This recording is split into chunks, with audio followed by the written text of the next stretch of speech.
The city was not silent yet. It carried a kind of emptiness that pressed against the bones. Philadelphia, in winter, had a way of making even the most crowded streets feel abandoned. The wind slid between the narrow rows of brick houses, rattling old shutters and sweeping dust along the sidewalks that glimmered with thin shards of ice. Street lights burned faintly, yellow halos trembling in the fog of breath that drifted from unseen mouths. Somewhere in the distance, the wail of a siren stitched its way through the night, then faded into nothing. Anna Miller walked quickly, her shoulders tucked inward against the cold, her nurse's jacket no match for the bitter air. It was past midnight, and the hospital where she worked lay a dozen blocks behind her. She was tired in the way that crept into the marrow, a fatigue born not of labor alone, but of months of unspoken loneliness. Her footsteps echoed across wet pavement, steady, rhythmic, the sound of someone used to moving through darkness without waiting for company. She might have kept walking, passing the church with its boarded doors and the alley that stretched like a throat of shadows beside it had it not been for the sound.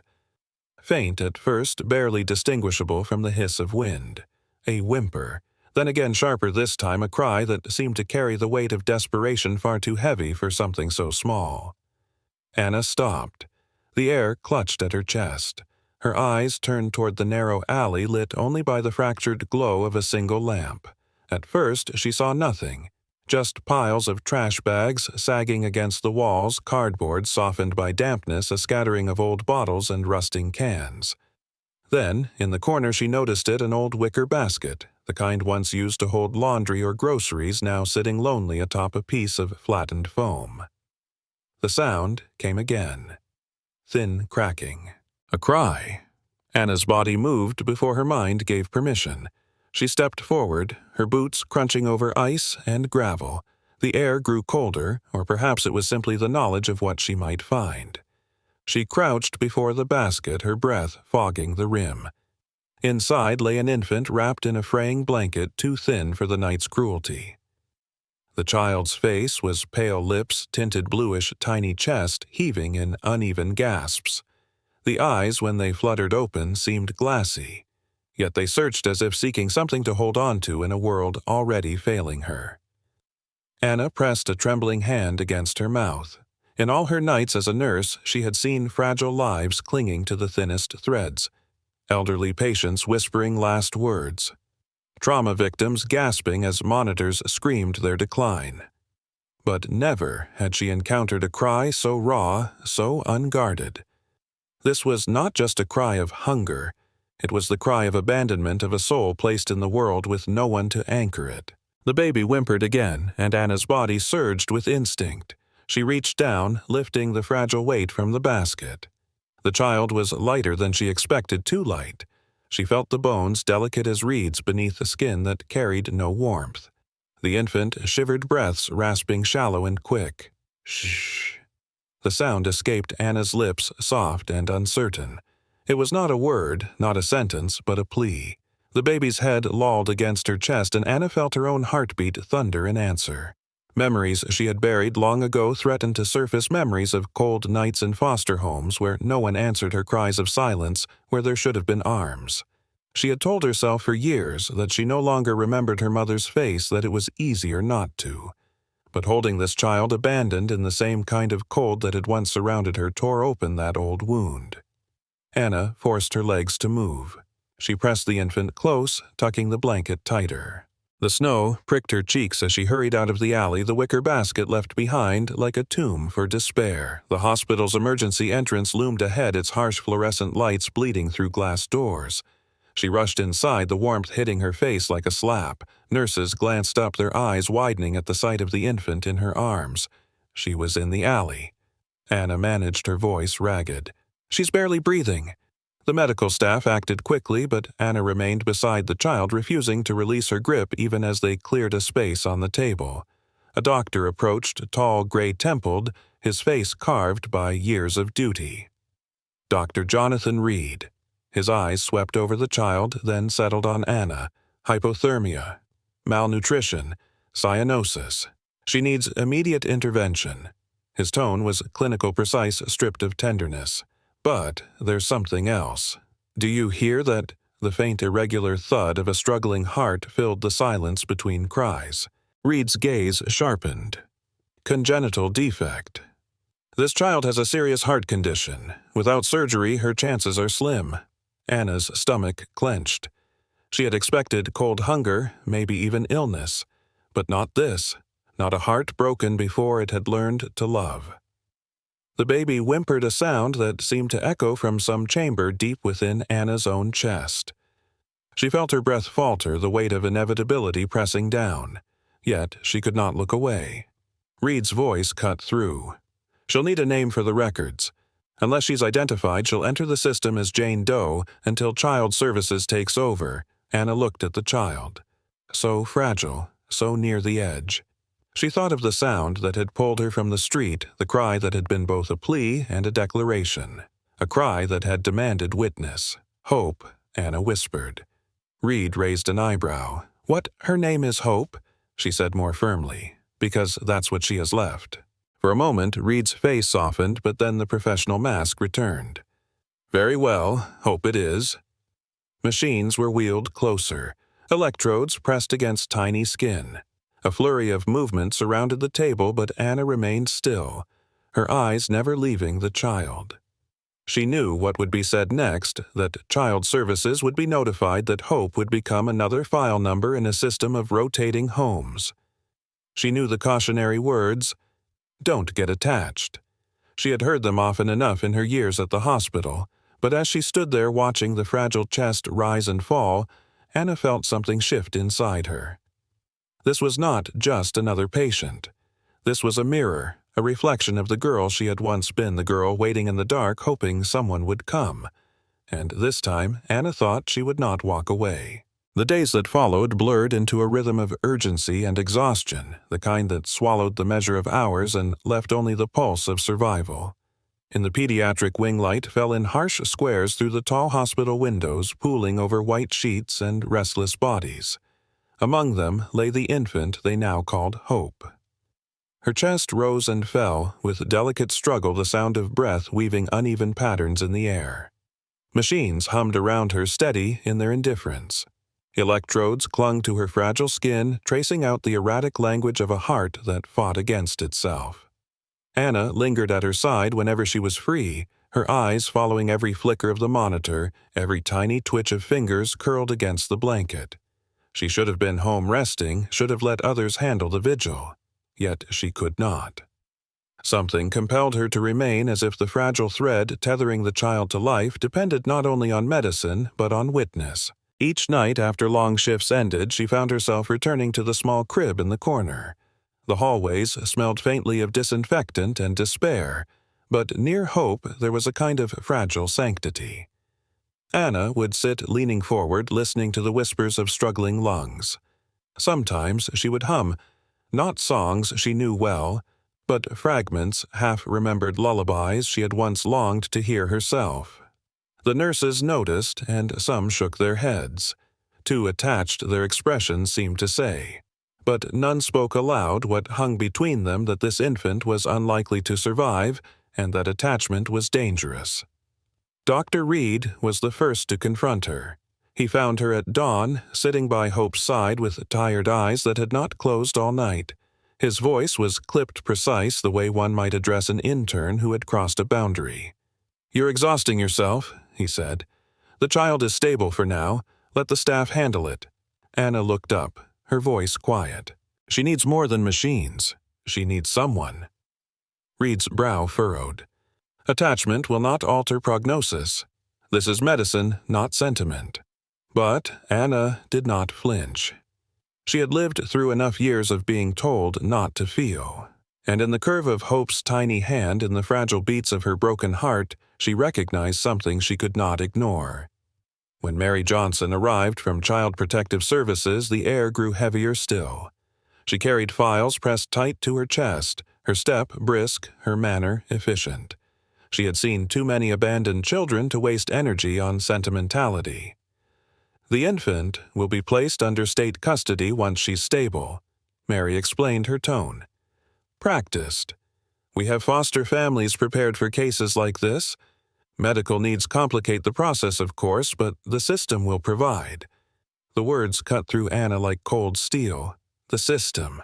She had lived in that system through homes that changed like seasons, through hands that fed but never embraced, through nights where silence became the only lullaby.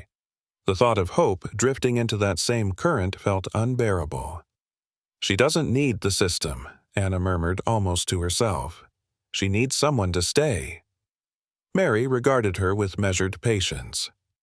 Nurses don't decide custody. Be careful, Ms. Miller. Compassion is commendable, but overstepping professional boundaries can do more harm than good.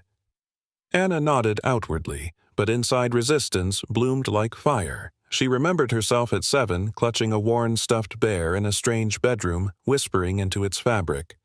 "Don't leave me, not again." She remembered birthdays without candles, holidays without warmth, the slow erosion of hope in a child's eyes. No, she thought, hope would not be another file. Not if she could help it. Days passed, and Anna's attachment deepened in quiet, unspoken ways. She began bringing small comforts, soft fabric to line the crib, a tiny knitted cap she had bought on impulse at a thrift store. At night, when the ward quieted and footsteps softened, she would cradle hope against her chest, feeling the rapid, fragile flutter of a heart that seemed to echo her own. It was not easy. Hope's condition was unpredictable. Some nights her breathing faltered, alarms piercing the silent staff rushing in. Anna would stand frozen at first terror, clawing her chest before action pulled her forward, hands steady even as fear roared inside. Each time the infant revived, Anna felt both relief and a deeper entanglement, as if each crisis wove another thread binding them together. She did not speak much during these vigils. Words felt inadequate, intrusive. Instead, she offered presence, the simple rhythm of a steady heartbeat, the warmth of skin against skin, the silent vow that this child would not face the cold alone. And gradually, something changed. Hope's eyes began to linger longer when they opened, pupils dark and searching. Her fists, once clenched in constant tension, sometimes relaxed in Anna's palm. There were faint moments when her lips curved almost into softness, not quite a smile, but something near to recognition. The bond was fragile, born not of blood or legality, but of something more primal, the instinct to protect, the longing to belong. For Anna, it was both salvation and torment. She could not imagine life without hope now yet. Every conversation with Reed or Mary reminded her that the future would not be hers to decide. Late one evening, as she sat alone by the crib, Anna allowed herself to whisper words she had never spoken aloud. "You're not just hope because of survival," she murmured. "You're hope because you've given me something I thought I'd lost, a reason to keep choosing love even when the world doesn't." The child stirred as if hearing though reason said she could not, and in that moment Anna felt a strange peace, fragile but real. Still, shadows loomed. The charts showed irregularities that grew more concerning. Reed's frown deepened with each review. Mary's reminders about custody grew sharper, her deadlines more defined. The world beyond the ward was ready to claim hope, to fold her into processes and paperwork. Anna knew what was coming. She knew the bond she clung to might be severed, that the law did not bend to sentiment. Yet she also knew something else with a certainty that reached into her bones she would not let go easily. Because hope was not just a patient. She was the echo of Anna's own childhood, the answer to years of silent prayers, the fragile flame in a world that had once abandoned them both. And if flames could be sheltered, perhaps they could grow. Night in the city was not silent.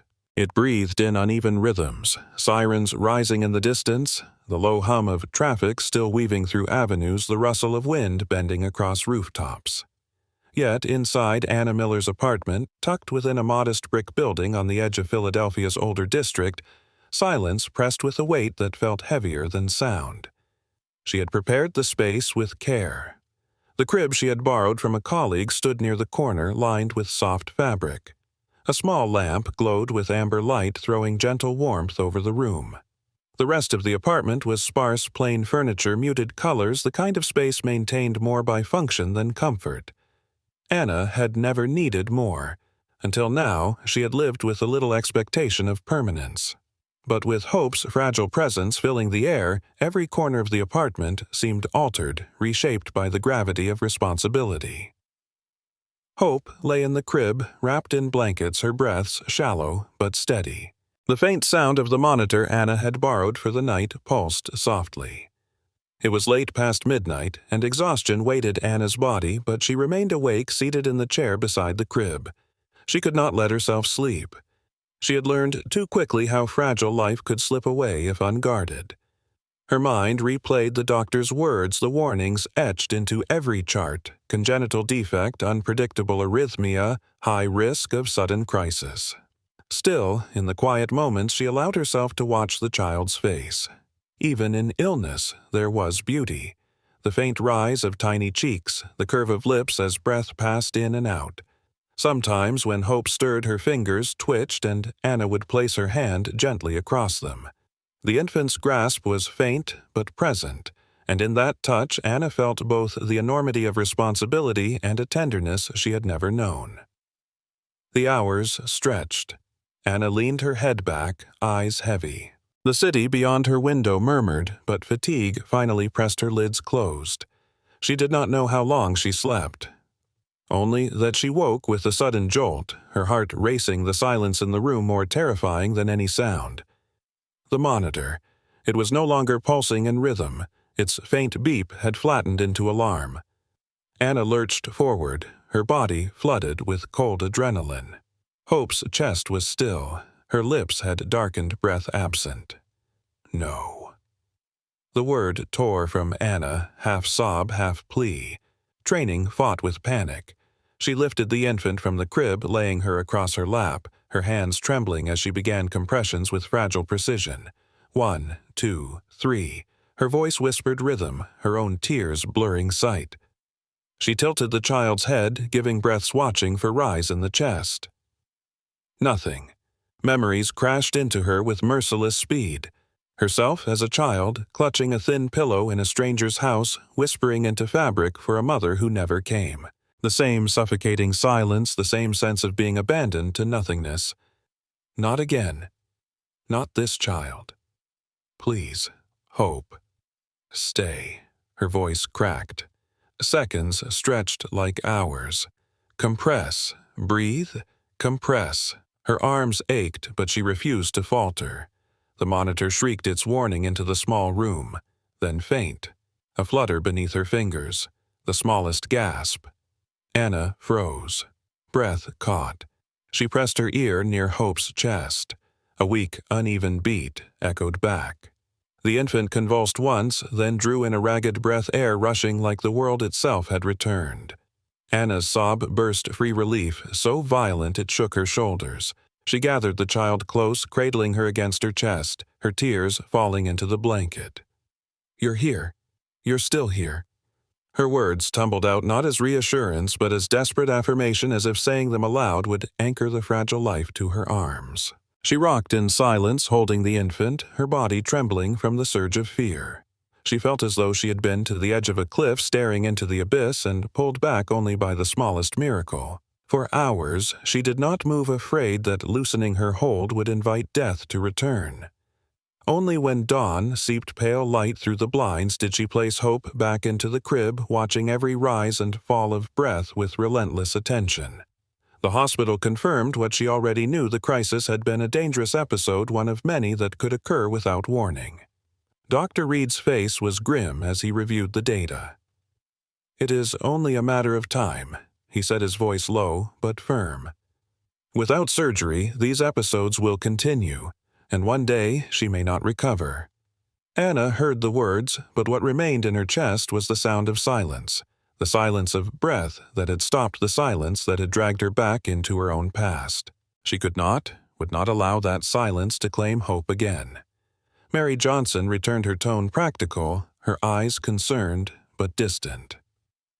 "This is why infants like her are best placed with families equipped for high medical needs. It isn't fair for one nurse to carry this burden." Anna wanted to scream. Fair. What part of Hope's life had been fair? What part of her own childhood had been fair? Yet fairness was not the point. Love was, presence was. She remained quiet because rage would only make Mary's expression harder. But inside her resolve, hardened like steel, hope was hers, not by blood, not by law, but by something deeper, and she would not surrender her to a system that had once taught Anna herself the meaning of absence. That night, when she returned home, Anna held hope long after the child had fallen asleep.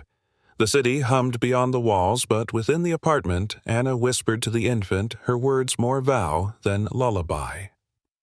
You will not face the dark alone, not while I breathe, not while my heart still beats. And as hope slept her fragile chest rising against Anna's, it felt as though the vow bound them both, not only protecting the child but stitching together the torn fabric of Anna's own soul. For the first time, she did not feel abandoned by her past. For the first time, she felt chosen. Chosen to love, chosen to protect, chosen to become something more than the echo of loss. But shadows remained. The fear of silence lingered in the corners, a predator waiting. And though Anna clung fiercely to the fragile bond, she knew that every beat of Hope's heart was both gift and countdown. The nights of fear were not over. They had only just begun. The hospital walls seemed narrower each day, as though the weight of what was coming pressed them closer, leaving little room for breath. Winter clung to Philadelphia, but inside the pediatric wing the air was thick not with frost but with anticipation. The decision had been made. Hope would undergo surgery. Without it, there was no path forward. With it, there was risk so sharp it sliced through every moment of calm. Anna lingered by the crib, her eyes following the fragile rhythm of Hope's chest. She had memorized the rise and fall, the pauses that stretched too long, the faint catches in breath. Each irregularity struck her like a blow, each gasp a reminder of how narrow the edge truly was. Dr. Reed explained the procedure in measured tones, detailing risks, percentages, possible outcomes. His words floated around Anna like fragments of another language. All she heard was the truth beneath them. This could be the night Hope's fragile thread unraveled completely. Mary Johnson, efficient as ever, arrived with papers with the cool voice of bureaucracy. After the surgery, if she survives, we'll move forward with placement, specialized foster care, families trained for children with high medical needs. Anna nodded, though her chest burned with silent protest. She wanted to shout, to argue that no training could replace love, that no file could capture what had formed between her and the child. But she swallowed the words, afraid that saying them aloud might shatter what little chance she had to remain near Hope. The night before the surgery, Anna did not leave the hospital. She sat by the window in the small family waiting room, her body rigid with exhaustion she could not surrender to. The city outside glittered with scattered lights, each one a window into someone else's life, someone else's ordinary night.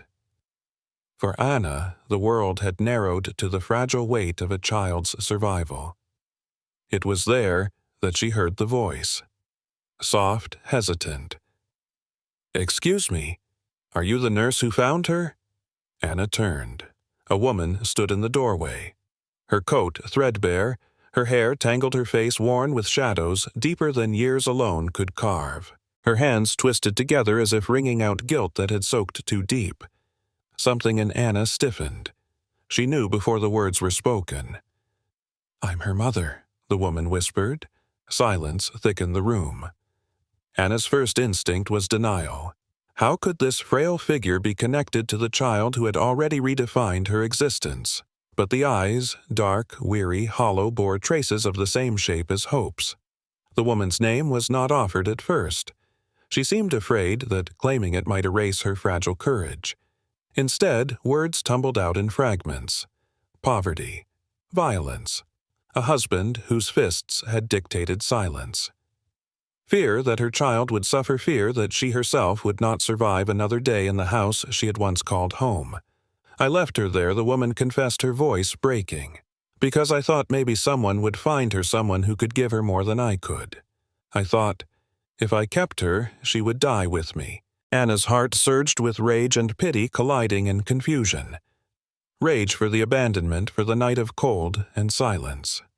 Pity for the woman whose life had become a prison of survival, who had chosen surrender not from lack of love, but from despair too heavy to lift.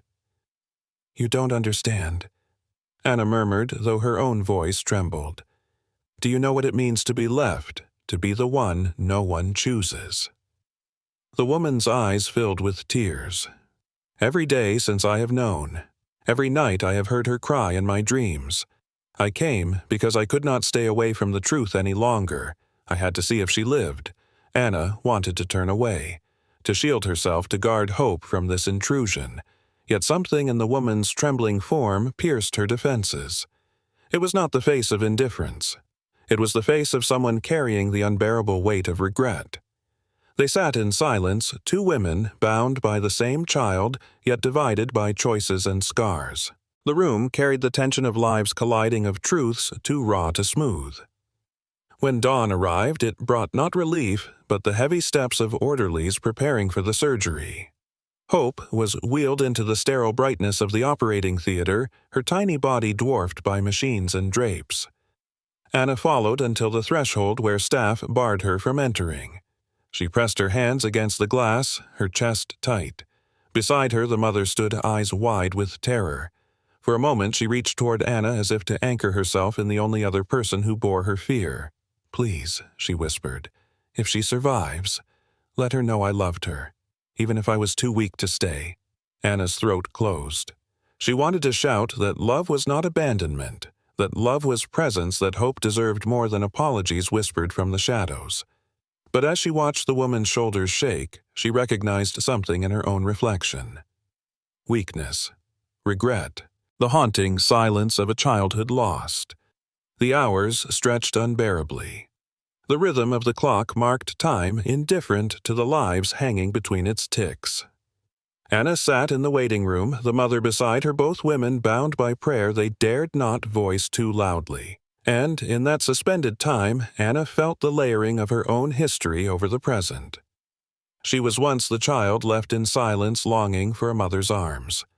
Now she was the woman who refused to let silence win. Hope was more than a patient. She was a mirror, a second chance, a call to break the cycle of abandonment. When the surgeon finally appeared, his face unreadable, Anna rose so fast her knees buckled.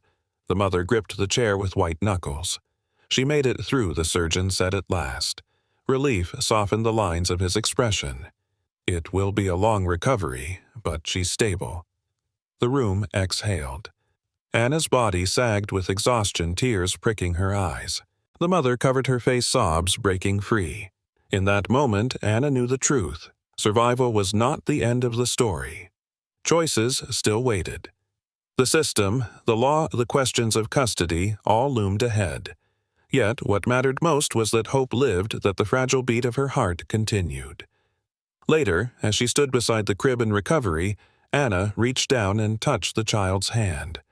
Hope stirred the faint curl of fingers pressing against Anna's skin. "You're not alone," Anna whispered. And though the words were soft, they carried the strength of vow not only for the child but for herself, for the woman who had once been left in silence, and for the woman who had left her child in desperation. Because love, however imperfect, had returned. And now it was Anna's turn to decide what it would mean. Recovery was not a straight path. It wavered like a fragile flame, bending with each gust of uncertainty, strengthening only through patient sheltering. Hope lay in the recovery unit, her body small against the expanse of white sheets, a network of tubes and monitors surrounding her. The machines hummed, but this time their rhythms spoke not of crisis, but of steadying life. Anna remained by her side through each hour. Days turned into weeks, marked by cautious progress breaths that grew steadier, heartbeats that no longer faltered with such alarming irregularity, eyes that opened more often, resting longer on the face she had come to know as constant. Each sign of improvement felt monumental, a miracle wrapped in the smallest of gestures. Dr. Reed's demeanor softened with time, though he still cloaked his words in professional reserve. "She's responding well," he said after rounds one morning. "We'll need careful monitoring, but she has passed the worst." Mary Johnson came too, her papers and deadlines still heavy in her arms, but even her tone carried a trace of gentleness as she watched Hope stir in her crib. "The process for placement will continue," she reminded, though less sharply than before. "But it is clear you've been integral to her survival." Anna nodded, though her heart rebelled against the inevitability of the system. She had not fought through nights of fear only to surrender now. Yet she knew the battle ahead would not be fought in operating rooms or whispered vigils, but in offices and courtrooms where love was measured against legality. Hope's mother visited quietly in the days after the surgery. She never stayed long, never demanded more than the chance to watch her daughter breathe. She carried guilt like a cloak, yet she did not interfere. Once she spoke to Anna, her voice hoarse with humility. "If the law asks, I will tell them you are the one she belongs with. You were braver than I was." Anna had no words, only silence thick with conflicting tides, anger, pity, reluctant forgiveness. Yet in that moment she realized that holding on to rage served no one. Hope's survival had already rewritten the story. What mattered now was not who had failed, but who would remain. Weeks later, Hope was strong enough to leave the hospital. Anna carried her through the sliding doors into the pale sunlight of late winter. The city still bustled indifferent, its streets wet with thawing ice, its alleys shadowed. Yet everything looked different with Hope in her arms. Anna did not return directly home. Instead, she walked to the place where it had all begun, the alley beside the church. Snow no longer coated the ground, but dampness lingered, and the same broken lamp buzzed overhead. In the corner against the wall sat the wicker basket, weathered, now edges fraying, abandoned like the memory it carried.